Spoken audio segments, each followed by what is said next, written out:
All right, Mike, we did Man on Fire, Denzel Washington, which is awesome. So now we're going to do the sequel, A Man Apart. Can't wait. Let's go. Oh, actually, A Man Apart is, I didn't mean to mislead you. A Man Apart is not the sequel to Man on Fire. It's got nothing to do with it. Oh, well, I mean, Denzel's in it, right? So that's still okay.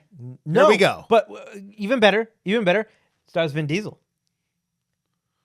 Oh, Ladies and gentlemen, please notice that exits are conveniently located at the front and rear of this auditorium.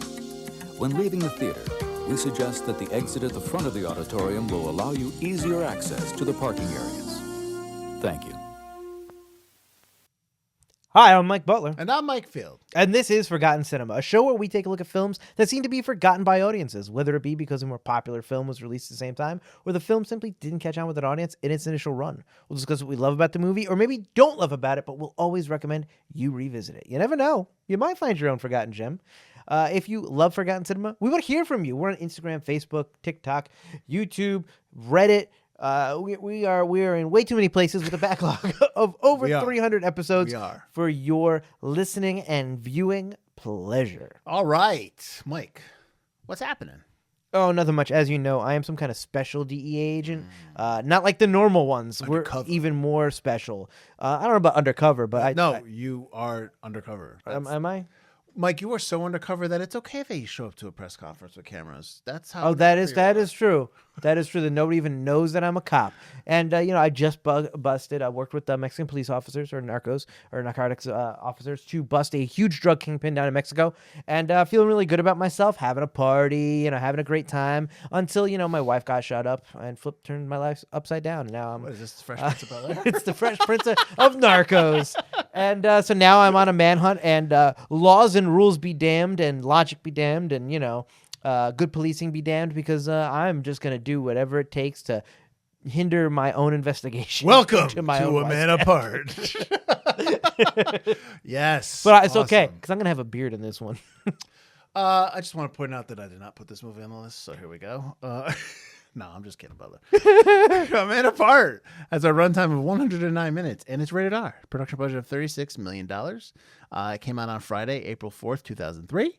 So its opening weekend, it did 11.2 million. Its total domestic was 27, international 17, for a worldwide total of $44 million. Production company was New Line Cinema, and they also distributed it. So it's a New Line Cinema film. Hey. So it came out on the 4th. Let's go back to March 28th. 2003, we had a wide release of The Core. Or we saw that. The core of the Earth stopped spinning. Gotta reboot it. We do. Magnetic spheres or magnetic... something or other like that. It's our fault. It was our fault. Basic, which I kind of like, John Travolta. Head of State with Chris Rock, the run for president. Remember that? Bernie Mac. I remember it, but I haven't seen it. But I do want. You were talking about it the other day. Because it's funny, but Bernie Mac's the vice president, and I love Bernie Mac. He makes me laugh. That's the meme where Bernie Mac gets off the train and he's slapping people. Oh, that's where it's from? Yeah, which is great. Spirited Away and The Pianist, and then a limited release of Assassination Tango, Robert Duvall movie, which he directed. The week that this came out, A Man Apart went up against, on April 4th, What a Girl Wants. What a girl needs, whatever makes her happy is all I need. And I'm asking you. Keep going. Phone Booth. A movie we did. Yep. And Dysfunctional Family. A movie we did that I chose that you also did. Although I feel like if you had a choice, you would pick Phone Booth 1,000 times over this film. Absolutely. And April 11th, the week after, you had a wide release of Anger Management. Your limited releases of House of a Thousand Corpses, Better Luck Tomorrow, and XXXY. We did not do a House of a Thousand Corpses at all. No, I'm not a huge fan of A House of a Thousand Corpses. I'm not a big Rob Zombie director fan. I don't know why. I'm not a big Rob Zombie fan, but for some reason, I like House of a Thousand Corpses. That's cool. There's something about it that it's not great, but I think it's just so goofy that I'm just like, it's excused, like some of the stuff. But that was his first film, right? Essentially. Is that studio film? Yeah, I think it's the middle of the trilogy of those characters. So there was a second one. But I think it's the first one he filmed. Oh, okay. There's one that takes place before and one that takes place after, which aren't as goofy. Okay, but that my point was like this he did this movie, it got success, and that's what got him going on it. Yeah, and I think he got that movie because out of the success of his music videos, because he's a big horror film buff, and he always used horror films as his inspirations. Do you ever see Better Luck Tomorrow? The Justin Lin film. What's it about? It's like about Asian Americans, and they're super smart, but they're slinging dope, and they're like it's like a gangster, like wannabe gangsters, and like there's a bunch like the guy, I don't know his character's name, but the guy who plays Han in Fast and Furious, like Is in he's it? in it. Obviously, Justin Lin goes on to direct Fast and Furious, Right, so with I think him that in it, connection yeah. there. It was an indie. It was like in the festival. Is that what kind of got him like noticed? Oh yeah, totally. Yeah. A lot of and the actors in there you would recognize. Like there are Asian actors in there that are more that have already More had, prominent Yeah, now? so they're in there to add credence to the movie itself. But the younger actors in there, you see them later on. And a bunch of Gotcha. stuff. That's So, cool. Yeah. I have not seen it, but I'd be interested. All right, cool. This film is directed by F. Gary Gray, who's done The Negotiator. A movie we did, and I like a lot. Yeah, okay. And you actually like that one. Yeah, we did. I don't always pick ones Field hates. I just usually pick ones. And we did a short that was pretty good. Yeah, that was good. Be Cool and Straight Outta Compton. Written by Christian Gudegast and Paul Schring. If that name sounds familiar, brother, he did Den of Thieves. I know, which is why I was like, but he also did this. Yeah. I'm also teeing you up. Oh, that's right. We did Den of Thieves and its sequel, Den of Thieves Pantera. And Den of Thieves was not a lead up, oddly enough, even though we recorded Correct. both like 2 weeks apart. Correct. He also wrote London as Fallen, but he only wrote this film. He didn't direct it. He wrote this film. This is problems. Schring has done TV shows 0 Hour and Prison Break. Cinematographer was Jack Green, who was nominated for an Oscar for Unforgiven. He also did Serenity, A movie we did. Hot Tub Time Machine. When you say Serenity, I have to wait for you to point to me because there is a different Serenity that we did not do and we'll never. I did not check on this, so maybe I'm Oh. wrong. There'll be purple writing that tells us right now. on the screen. Composer was Ann Dudley, who's done The Full Monty, which won an Oscar. She won an Oscar for that, and she's done The Crying Game. Full Monty's really good. We should put that on the list. That is a good movie. Edited by Robert Brown, William Hoy, and Sean Hubbard. Brown has done Flatliners and The Ghost in the Darkness, the original Flatliners. Hoy has done I, Robot and The Batman, and Hubbard has just done lots of comedy specials for comedians and whatnot. This film, it's got a lot of people in it, but you don't know these people. Like, they're not really in a lot of stuff, so I'm going to keep it to the main people we know. Vin Diesel as Sean Vetter. He's in Fast and Furious, obviously, Triple X series, Riddick series. And Pitch Black, a movie we did. Pitch Black, yep. Lorenz Tate as Demetrius Hicks. We'll call him Hicks from the TV show Power. He's also in Biker Boys and Crash. Timothy Oliphant as Hollywood Jack, our bad guy. Our middle bad guy. He's in Go, A movie we did. the TV show Justified.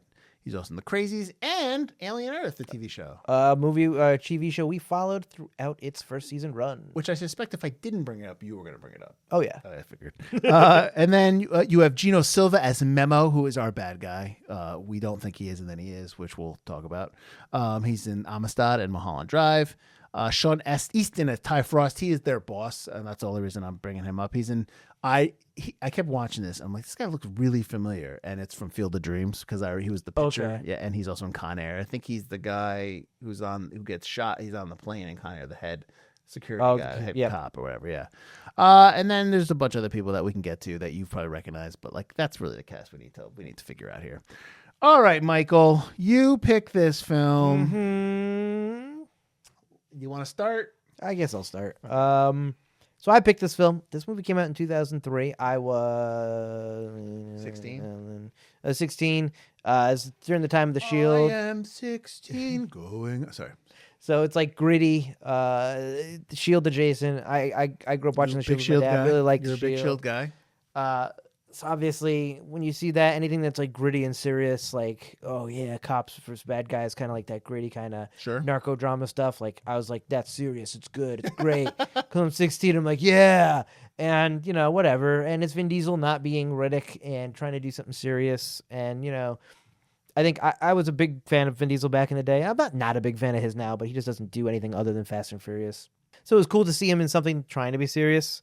And as a 16-year-old, I thought it was serious. Watching it now, this movie's goofy. The plot is nonsensical. It's easy to make fun of. It's easy to poke holes in the characters' motivations, their actions, the story going on, the dialogue happening.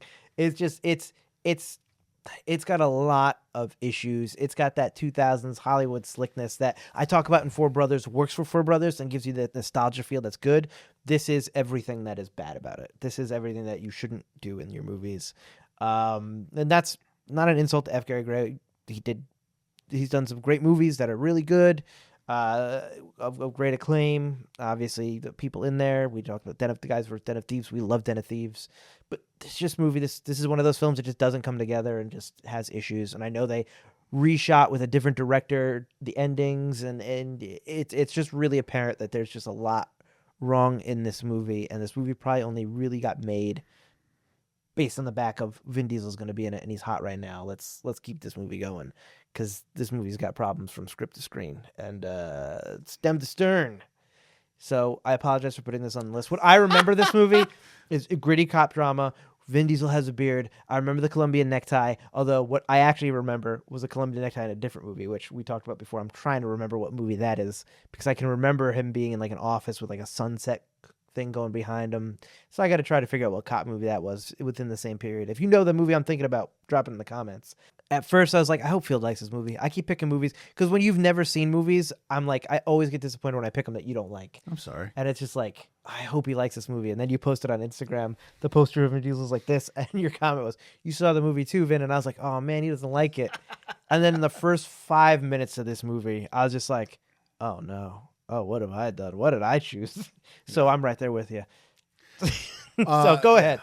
Let me know what you're thinking, because it's a rare one where you haven't seen the film. So yeah, this movie's not good. And so like when I'm watching a film like this, I don't start watching it and I'm just like booing. I'm just like, oh, this is terrible. I'll watch it and I'll be like, what's going on? Like I just get really confused and I'm like, I don't understand stuff that's happening. This, like you said, what you said is pretty much accurate. This movie's got loads of issues and tons of problems, and and I don't think that, I do believe that Vin Diesel has acting chops. I've seen him in stuff that he's good in, and there's moments where he's really good. Right. This is not during the time frame when he is like what, like Fast and Furious, like 4, 5, 6, like when they're like everywhere and he's doing all that stuff. Right. That's when he becomes bigger than the films. When he comes back is when he became bigger than yeah. And listen, as you get older, you kind of just kind of like sail a little sometimes. I think that's where we're in right now with him, and that's fine. He makes so much money doing it. He can just enjoy doing whatever. Have fun. Just that's fun. Whatever. Do what you need to do. But in this film, he's definitely trying. He's definitely doing some things that the more emotional stuff, it doesn't have a place in the movie. Like the whole, you know what I mean? Yeah. So like the stuff that he's doing in the film from scene to scene, it works, but within the scope of the movie we're watching, it does not work, because the movie we're watching is just all over the place. I don't know what it is. And we can get into it a little bit as I adjust my knee brace. And I mean, we can start wherever you want to start. I think my first comment is the Vin Diesel voiceover. I'm just like, yes. Like as soon as I heard that voiceover, I was like, oh, here we go. Because I was like, no, it's here. And then the next shot is they're like, he's talking about cocaine, and these guys are like, they cut to the shot of everybody in this club or warehouse. party? No, the warehouse. Oh, that's right. And they're like raking all this stuff, and I know it's not cocaine, but I'm like, is that all just cocaine that they're raking everywhere? Like and they're like just like sweeping. I'm like, it's clearly like insulation or something. They're going through like how like the cocaine comes up, all the drugs come into the country, and how they're shipped in, and they do all this stuff and whatever. It's just it's stupid. Like the opening scene that you're talking about was when they're in Tijuana. It doesn't say Tijuana. I know they're in Mexico, and they're working with the Mexican police. Which I didn't realize that we do that. I didn't realize that they like the whole plot allow the DEA to come into the country. That's the whole plot of Sicario. No, but in Sicario, they don't have DEA labeled jackets everywhere. That's true. They're allowed, but it's kind of like not. And really. those are private contractors. Those aren't officially federal agents. Do you know what I'm saying? Oh, because Emily Blunt doesn't get invited till there's a murder where she has to be part of it. Yeah, you're right. So that's what I'm saying. So like, there is it's a wink and like Cold War type stuff, area thing, but it is what it is. They're not technically the Army or the agency of the United States. So they're there, and dude has a DEA hat on. The boss, they're wearing DEA patches and stuff like. Vin Diesel, they're going in, and he's got his badge just hanging there. Like, what's the point of hiding your face when you're basically telling them you're Americans? They can figure out who you are. I was thinking the same thing. It's like, and he's only got the thing of his mask. Yeah, I know they do. They're like when the DEA agents, and you kind of have to because the cartels don't care. They'll Sure. come after you and your family. Yeah. They don't have, what is it called? Omerta? Is the They don't have. They don't have a code of yeah, they'll kill your conduct. fan. That's always been true. It's always in movies and it's true in real life. Yes. Yeah. But yeah. my thing with that is okay, fine, whatever. You're undercover. Don't you talk go to in. him. Yeah, you go in, whatever it is. You'll know Vin Diesel with his super distinct look, Yeah. only covering his mouth. You'll never find me.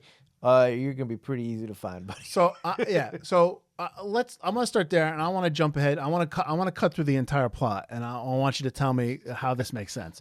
Well, I'm not defending it, so I'm No, gonna say no. I don't need you to defend. Okay. I want You to, can't. I want you to guide me. Like, am I wrong in my? I want you to make sure that I'm right in my thinking that this is absurd. right. You go in there, you go to get Memo, the bad guy, you capture him. He's like, you don't know what you've started. And then all of a sudden you have Memo, and now there's the Diablo guy who's now taking over his area, and he is killing his family. He's killing his wife and kid. He is killing all these people and they're going to try to stop Diablo. And Diablo goes and sends these people to kill Vin Diesel and his wife, kills his wife. But then all of a sudden it leads up to the point where they're going to catch who it is. Who's Diablo? They keep catching people. You don't know. And Diablo is Memo. Because Memo has been engineering this whole thing where he's going to get a transfer and then get out of the bus, and he's Diablo. So he killed his own family, and he is masterminding a way to overtake his own empire, which why do you need to overtake your own empire? Like, it's your empire. That's like me turning heel on Forgotten Cinema, getting arrested only because I'm going to come back and take Forgotten Cinema with you again. Like, Right. Nothing changes. Like, so what is going on? So that I kind of get. So Memo got caught because people clearly gave him up. It was a sloppy operation. Who gave him up? Who knows? He kills like everybody, so maybe he doesn't even know. So he clears house, kills everyone. He clearly just wants some of that young tang, so he murders his own wife and son because he doesn't care. Kills them in order to be like, this is how serious I am about being Diablo. Creates a Diablo character who is so bad that they need his help to catch Diablo, which puts them off the scent of him ever and gives him a little bit more leeway to run his operations once he gets out. So I kind of get where they're going. Like, it's like if Hannibal Lecter set up the Red Dragon, not the Red Dragon Killer. I mean, yeah, you could do Red Dragon too. You could do any Red Dragon or Silence of the Lambs, Buffalo Bill. Set them up so that he could get a transfer and go to get some psychiatrist one-on-one time to easily escape. It's like that. It's like he's setting things up in that world to create a villain worse than him, where the enemy of my enemy is my friend, so you let your guard down. Yeah. In that case, I get that. Well, then show but me it's not the guy. well done. Then, yeah, exactly. Then let me know who the bad guy is, because I don't know who it is. And him killing his own wife and son is kind of crazy. Are we Like, supposed? that's bad. Are we supposed to think that it's his second? It's the second in charge. Yeah, that's the reveal, but you got to be pretty dumb to think that that's actually what's happening. Yeah. I mean, as soon as Mom was like, you got to get me in minimum security, you've got to know he's the actual bad. You had to know. They don't show this dude at all. It's definitely not Hollywood Jack ain't Diablo.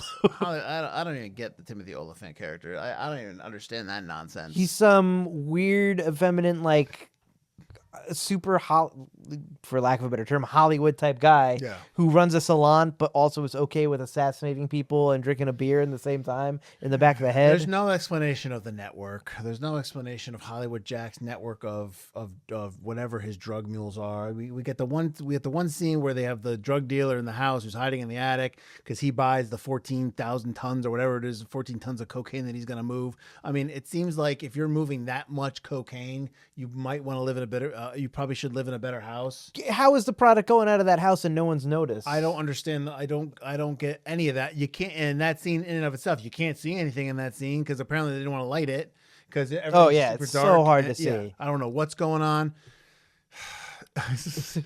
I mean, so I know we're focused on the plot right now, and so let's stay there for a little bit. These guys are undercover, okay? These guys are supposed to be undercover DEA agents, right? Super undercover. But they can come to a press conference and sit in the back and just like high five each other and dap each other up and be like, yeah, and like You're undercover. No, they're from the streets. They just happen You to shouldn't be there. They just love. Everybody knows if you're from the streets, you love press conferences. You are so into press conferences. Is it old reporters like, hey, so who are these guys back here? And all the cameras turns, their cover's blown. That's it. Forget it. They can never be in anything ever again. Yeah, it doesn't make a lot of sense. Oh, we were pulled from the streets and became cops. What? And then you're still friends with Big Sexy, who's clearly smuggling narcotics of his own. That these guys were the gangbangers themselves back in the day and stuff. Bad. Yeah, but like, if you were really like, how bad were they? Like, how much of in trouble were they back when they were younger? Because if these guys were really in gangs and gangbangers, could they really rise in the ranks of the DEA? Wouldn't they be red flags? it would be tough. I mean, they could, especially if they're creating another division. Yeah. And it seems like the way they talk, they got recruited young. Yes. Like, hey, you got to turn your life. So then on. they're So not. they're phony. They might not have gotten to the point where Big Sexy is now. Right. Where Big Sexy clearly has guns, has a gang, deals drugs himself. But he's still buddy. But the relationship between them and Big Sexy, I cannot think would be tolerated by their bosses in the DEA. Nor would Big Sexy people would tolerate. You're letting DEA agents roll up in here? No, like him going to their party, okay, but when they go into his house, and he's giving information to them while his people and are there's right cocaine next everywhere. to him. Yeah. Oh yeah, he's rolling up. Well, yeah, I'll help you. I'll snitch on him. I'll help you figure it out. Yeah. While your boys are right back there hearing you, like, yeah, you might have a beef with those guys, but you don't snitch. Yeah. You're clearly snitching. Why would anybody? Big Sexy's got no power after that. Come on. But also, and not that I'm from the streets and I'm like, yeah, that's how it is. But the absurdity of that is also when you have Vetter, Vin Diesel's character, who when his wife gets shot and killed, and yes, obviously he's angry, he wants revenge. He pretty much just turns on a dime and he's just like, I don't care. I'm just doing anything I want to do. I'm gonna start fights. I'm gonna shoot people. I'm gonna make any sense. I'm like, it makes sense in the sense of, yes, he wants revenge. He's not thinking straight. What doesn't make sense is that it goes on for so long in the movie where he's never reprimanded. And his friend just keeps covering for him. Yeah, his friend straight up pinned the murderer in the middle of a firefight. Hicks. As if it was nothing, like, all right. Yeah, throws the gun like it's nobody's business. Like, no big deal. That whole firefight when they do the drug deal is ludicrous. In public, in broad daylight, with tons of innocent people around. There's innocent people, but there's also can't tell who's who. There's also all these people that show up with Uzis. There's a DEA agent in the hood of a truck that just doesn't have an engine for no reason. No, he's in the back of his truck. Oh, is it a back? Recording the whole thing. And he just gets shot in the face. He just shows up like because he hits the truck and it pops up, and then you see the guy and you're like, oh shit, there's a guy back there, and then he gets blown away, and then there's this woman that's just like. I'm like, where did she come from? And I'm like, wait a minute, is she good? Is she bad? No, she's the one that assassinates the other guy in Mexico. At the beginning. It makes no. And then she gets run over. They're like opening fire. No. Innocent people are running and. Yeah. Vin Diesel's like at one point he's just like, oh, and then he just snaps out of it. Yeah, he gets shell shocked and then just gets mowing people down. People away. People are dead. Two cops are killed. And then the next scene, he's meeting with his boss, and his boss is like, "Hey man, I got to take your badge." Why? What did I do? What? You killed two cops. Two cops died. You were like, you killed people, and like two cops died. Never the fact. I mean. I'm sorry, but it's not going to hold up that that other guy was murdered by him, but his other buddy, tried to blame the other guy, and then Vetter's like, oh come on, man, I know I made mistakes. Man, he just said you got two people killed, and you're acting like you accidentally bumped into someone. All because you had a temper tantrum. Give me a shot. Wrecked a guy. Give me another chance. And I love the fact he gives him his badge but not his gun. So the whole scene is just off the wall. Doesn't make any sense. His buddy walks in and he's just like, hey, what's wrong with Vetter? And then he looks down and the badge is on. He also doesn't know what was going to happen. Yeah. Are you kidding me? It's so, like I said, it's just ludicrous. The fact that his partner also doesn't get fired is also ridiculous. Like, come on. It's... And then it leads into my favorite line, which I told you off air, where he's like, your wife was like a daughter to me. And then the next scene, Big Sexy's like, your wife was like family to me. And it's just like, you really don't have a lot of dialogue choices here? Are you pulling from like a drop down box and Yeah. what we can say? The whole party after the big bust and the whole party at his house. I'm like, what is this? Like, there's people I don't know. The dude's wearing the same DEA hat he wore down in Mexico. Like, he Never takes it off. You can take it off, bro. It's okay. I just don't. I don't know what we're doing there. I love that we pan through his house and it's been months and the same cake is still like half eaten in because he's too afraid to go in the house. But it's like that cake would be moldy by now. Well, let's put some mold on that thing. Yeah. Because then it gets shut up and he's out there just staring at it, and I don't know where he's been living. Obviously not there On the beach. Yeah. I think the strongest note from this film in terms of like behind the scenes stuff, and we talked about it a little bit, is, and I'm probably saying this guy's name wrong. The writers, the Gudegast and Schuring, like before this film began, they sold The Man Apart. They signed a 7-figure deal for 2 movies with New Line. One was a sequel to this film, so clearly it didn't get made because The Man Apart didn't do well, and 2 was the script for Den of Thieves. Hey. So obviously they didn't end up doing it. Ended up going to STX, but it became in development. So do you get Den of Thieves without this movie? I don't know. But so, and I know you talked about how he wrote the script, but like clearly I suspect the Man Apart script is much more along the lines of Den of Thieves if it was done properly, like if he had directed it, you know, because Den of Thieves I like, and Den of Thieves is more serious and more believable than what's happening in this film, which is just unbelievable. I would want to see the original script. Sure. I get that. To see like what changed. Like, was this just cut apart? Are these dialogue choices being taken out of context? Right. Well, Because I don't think they're just delivered wrong. Like you said, it's not like Vin Diesel's not giving a decent performance.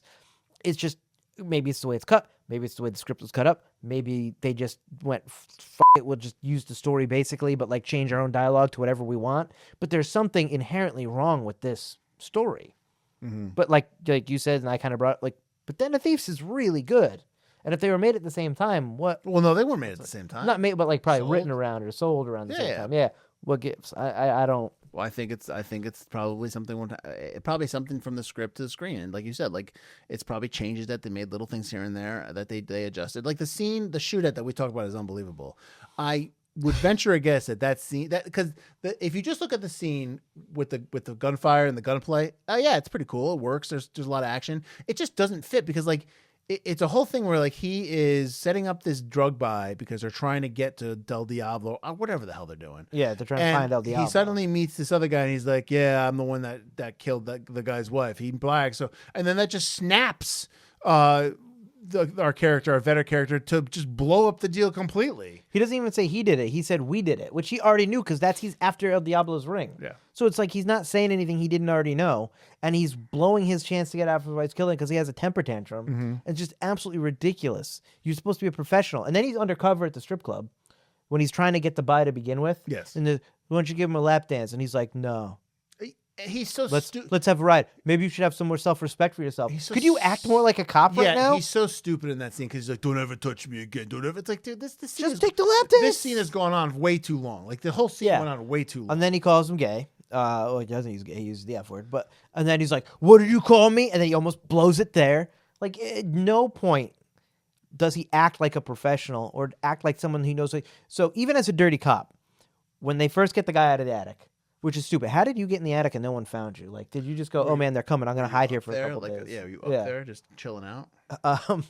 This is where it goes. My sad space. I was just down there, and then all of a sudden I got killed. And I'm like, "Oh crap!" But like, so he goes and he does Russian roulette with the guy to get information. You won't give me information. Here we go. After the guy doesn't care. Like, not only that, he does. And you're talking about Vetter. He's trying to get information. Right. Vin Diesel. He does the Russian roulette thing. On the front porch, that's what I'm saying. Everybody on the scene, in front of all these cops. He's not even a good dirty cop. He's doing it right in front of all the other cops. Yeah. Right in front of his partner who's allowing it, whatever. And then he leaves the bullets on the ground of a crime scene. And what's stupid is that they leave and the boss steps in. And he looks at the bullets like, what? But the boss steps in immediately after. So clearly you were on the front porch. You were there when this was happening. You didn't miss it. And it was a loud argument. And what's up with the old lady who's yelling at the tow truck guy? Like as if that was their Stupid. whole plan. Who cares? They It's go dumb. to the neighborhood to try to find out who's moving the product in this area, and they find the drug car Yeah. with the chihuahua, which was a funny scene. Sure, Which was- okay, yeah. drug chihuahua, funny. But again, went on too long. And then I'm like, okay, they found the drug car, so now they just gotta find. So their plan is to get a tow truck, and then a lady who doesn't belong to the car comes out first, and then she tells them like. What kind of contrived nonsense is that? Just have the guy come out. Then we don't need that stupid scene, but no, we need that scene because we need to see the El Diablo victims and the Colombian necktie, which we could have added to another scene if we really wanted to add that. It just doesn't make sense. Then they go from that drug buy, still somehow, then inexplicably, 2 cops bust into the strip club with Big Sexy, shoot up the place completely, grab the mid-level drug guy, still set up the deal with Hollywood. Hollywood comes by, gets caught. They go to him. He gets shot. They beat the crap out of him, and They have him dig his own grave. His own grave. Then they beat the crap out of him, and then they think that it's not going to be noticed that he's got the crap kicked out of him when he goes and meets the big buyers. Stay cool, man. Stay cool. It's like, what is going on in this thing? It's nothing. I don't know what the hell's going on. None of it makes any sense. The fact that he even can become a cop afterward doesn't make it like you broke the law so many times. You and your partner now broke the law. I don't think you they're are cops. both done. Yeah, I don't think they're cops anymore. Oh, you don't think his partner goes back on the job? No, because doesn't he call him? You know from what? the Honestly, office? Mike, this movie doesn't live in the real world, so yeah, probably. But it does think it thinks it lives in the real And world. you talked about how this film was reshot. They shot a couple scenes. They had bad test screenings, so they contacted John Hirschfeld he did 15 minutes. He came in and he did the ending and the cemetery finale. He did a couple of additional scenes. They cut dialogue. They sped some scenes up. I mean, I don't know what else happened. But this film was shot in early 2001, 2000 to 2001, like December. And because of all these test screenings and reshoots, the film kept missing several release dates. So that's why this film came out 2 years later. The ending that they have when he walks up and has that conversation with him is stupid. I don't when he's like. They did at the very end? like the Hannibal Lecter ending in Silence Oh, of the Lambs. right, yeah, Like, yeah. Yeah, he's on the phone. He starts limping, like really. His lip is And ridiculous. then he shows up clearly to a production set, and he's the guy's just out in the open with his ladies, and he's just like, he slams the cuffs down. I'm just like, this is dumb. And all these people around you in this small town no one notices. Everyone notices Vin Diesel as he's walking down as if he doesn't belong. These other guys belong. It's dumb. And then they have the other ending, the second ending, where at the cemetery, which is not good as well. Who picked her headstone? We all did. It's not a great visual. She would have liked that. You know, it's grainy. It he's looks molesting the cement wings of the angel on the gravestone. I'm like, can we stop cutting to? He's like, can we stop cutting to that? It's thank God this movie was under 2 hours. That's all I gotta say. All right, Mike, let's get to some reviews, if you will. I hope you give me some good ones. I doubt any exist. Let's see. Roger Ebert. Vin Diesel is effective in a role that demands more grief than muscle, but the movie itself is a dreary exercise in revenge mechanics. I guess he's definitely are right about that. I don't know if he's effective. I mean, he's not bad, but I don't know if he's effective because I don't think he's given a chance to be effective.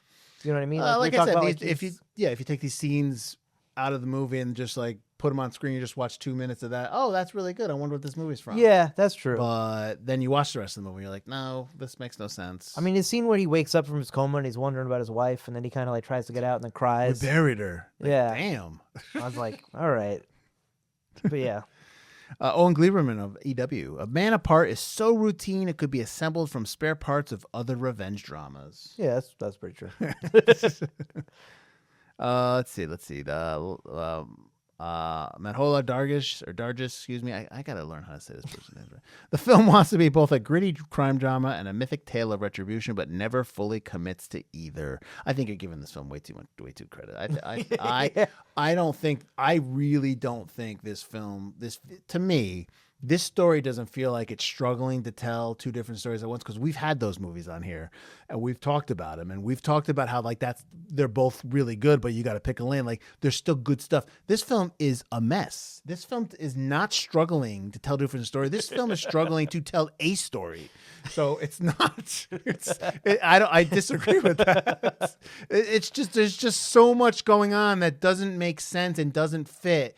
It's like you're putting together a jigsaw puzzle and you've got 18 different pieces from other puzzles, and you're like, yeah, this is a dog with a Santa hat on, but like really there's about 5 to 6 other puzzles in here, so good luck. Like, oh, this piece fits, but it doesn't add up. So yeah, that's my analysis of that. Wow. All right, so we're clearly not big fans. So Butler, I mean, would you even bother to recommend this to people? If you're some kind of big Vin Diesel fan and you want to see him in a role that's not just Dominic Toretto or Riddick, I guess check this out. But there's other, like we talked about, we like him other things. Find Me Guilty's on our list. I really like him in Find Me Guilty. I think that's a very different character he's playing. He's very good in, is it Boiler Room he's in? Boiler Room. With Ben Affleck? Yep. Javon Busy. There's good films he's in prior to, like we said, him coming back in Fast and Furious and really blowing up. Yeah. I would even say the first Fast and Furious, he's definitely doing some acting there. Yeah, we like joke. He became this superstar, bigger than life kind of character, and that's kind of what he's carrying on. But I think even if I was like, oh, it's a gritty crime drama, it's trying to be a gritty crime drama, and it's trying to be serious, it's like it's interesting to see him doing this. There's a shift in his career there's a shift in his career from actor to celebrity. Yeah. And some celebrities still connect to their acting roots. Like we talk about Tom Cruise all the time. He is a massive celebrity, but Tom Cruise brings it on the actor side all the time. Right. But there is a shift with him, with Vin Diesel, to celebrity, where like that's it now. He's a celebrity that is in movies. Right. And so, and like I said before, there's nothing wrong with it. But exactly. Yeah. Enjoy the fruits of your labor. Exactly. That's fine. But let's be honest. Like, yeah, you're not coming back and doing a movie like this. I mean, and maybe that happens. Maybe he's just like, you know what? I really just want to be in something. I'm just like really hardcore focusing on the acting element of it, and not like, will I look cool in a tank top when I'm jumping off of a bridge as everything explodes around me and stuff like that. So sure, yeah. But, so I don't see, like, if you like gritty crime dramas and you're just like a completionist and you've never seen this, and I'm just like, there's this from 2003. Oh, I've never seen that. I guess I got to check it out. Yeah, it's such a mess. It's hard to recommend this to This anybody. movie's a big mess. Yeah. This movie, I would recommend this if you were back in 2003 and you worked at the Fourplex or a movie theater and you had to screen this film and you just want to have a good time and rip on the movie and yell at the screen. It's free, yeah. For that. But this movie's a big miss. Or if it was streaming, you could watch it for free and just like make fun of it. They like hate watch. Again, if you're a huge Vin Diesel fan, then yeah, Mike's right. Check it out. But I just can't. It's tough. It's a tough recommendation. Hey, you got any cool movies that I might have seen? I wouldn't be like, hey, Man Apart. I would not say that. And there you go. So then why are we just saying it's forgotten because it's not good? Yeah, it's a mess. It came and went. It made some money, but not a lot. It made some money, I think, based on Vin Diesel's name, probably, and the fact that those kind of gritty crime dramas, like we said before, were like in back then. And it's an April release where not much is coming out. Yeah, so you might as well watch the action movie. Other than that, it's gone. It's not on streamers. It's forgotten. Vin Diesel's known for everything else. I mean, clearly, obviously, almost everybody is Dominic Toretto. If not, if you're a sci-fi nerd like me, it's Riddick. It's no one's gonna remember these small roles that he's in, especially something like this. They're doing a Last Witch Hunter sequel, which I think is ridiculous, but that's coming out. Which again, I kind of liked the movie, but I know it wasn't a good movie. But I'm intrigued. I remember being I like the concept being intrigued about it, but I don't remember really liking it. I'd have to watch it again. I don't remember not liking it, but I think it was like But I like But then again, I also like the premise of Bright. And I didn't like Bright, but I liked the concept of the world. Well, I just remember in Last Witch Hunter when he's on the plane And the girl has the 2 crystals, and he's like, "Yeah, you lied. Remember the crystals? People don't know this." And he's like doing the spell. You gotta keep the 2, but you brought 2 crystals together. And I'm just like, oh my god. It's him being a big nerd because he's a big Dungeons and Dragons nerd. And that's fine. So I'm That's okay with great. that. Good job. He's bringing Michael Caine out of retirement to do the Last Witch Hunter too. They're like really good friends. I know, it's weird. That's not weird. I think that's awesome. It is, yeah. I think it because Kane. There was when they did that movie together. It was a point in Diesel's life where I think he needed the guidance from Kane. And Kane gave, and I think that's awesome. I think that's awesome. That's pretty cool. But like Kane's like 95. Like you know, That's why he retired. he's gonna be sitting down a lot in this movie. Well, he played the priest anyway, right? He did, So but, he could just but be he behind did, the but he desk with the died. He clergy. gets killed in the movie. I really have to watch less. I remember- doesn't he get because Elijah Wood, he makes Elijah Wood his handler, and then somebody goes. and Elijah kills Wood is him? in the movie. Yeah. I remember Vin Diesel, and I remember what's her name? Jon Snow's girlfriend in Game of Thrones was the witch. Daenerys, No, Jon Snow's first girlfriend. the redhead, the one from the north. Yeah, she was Yeah. the witch. Okay. I remember those scenes, but I don't remember any of the priest scenes or anything. I remember the scene in his when he goes to the Michael Caine's house, apartment, Right. And he puts the spell, and it shows what the apartment's been all wrecked and ruined and stuff like that. I remember Yeah, that scene. I didn't remember whose apartment. Yeah. There's some cool. You know what? This is going on the Forgotten Cinema list. Yeah, so that's why Man Apart was forgotten. Because we talked about Last Witch Hunter for the last 5 minutes. Talk about anything else. Fury is coming out soon. He showed a couple new stills from that.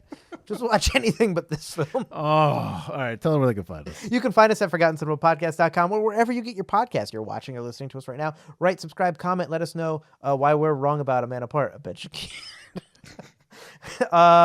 If you like Forgotten Cinema, you want to hear us rip on other films, or we genuinely like films and find something to like about a lot of films. Go check all our other 300 plus episodes out. We have now showings, we have lead ups, we have look backs if you're a Patreon member, exclusive episodes along with merch discounts, Discord access. You keep up with what we're doing. Double voting time for our audience choice episodes, which we just did our 12 Monkeys a couple weeks ago. So check that out.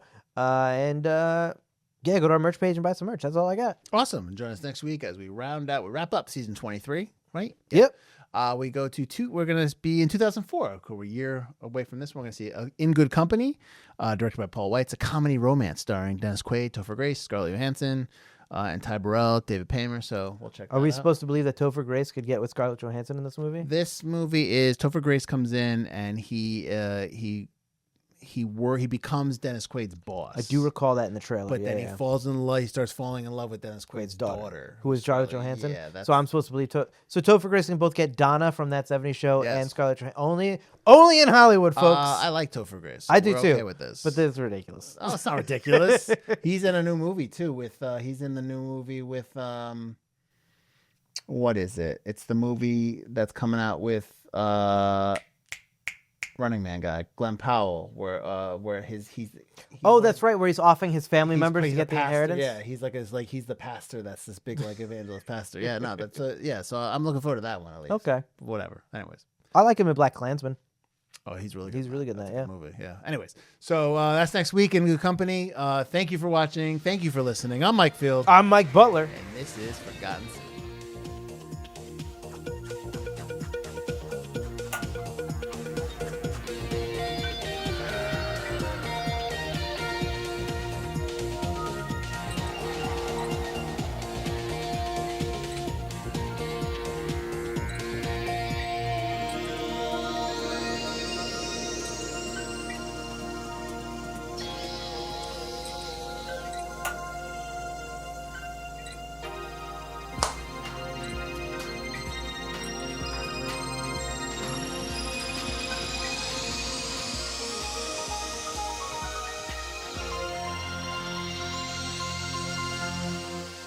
All right, Mike. We did Man on Fire, which was great. I love that film. Did I love that film? No, you did not, right. but that's fine. All right, Mike.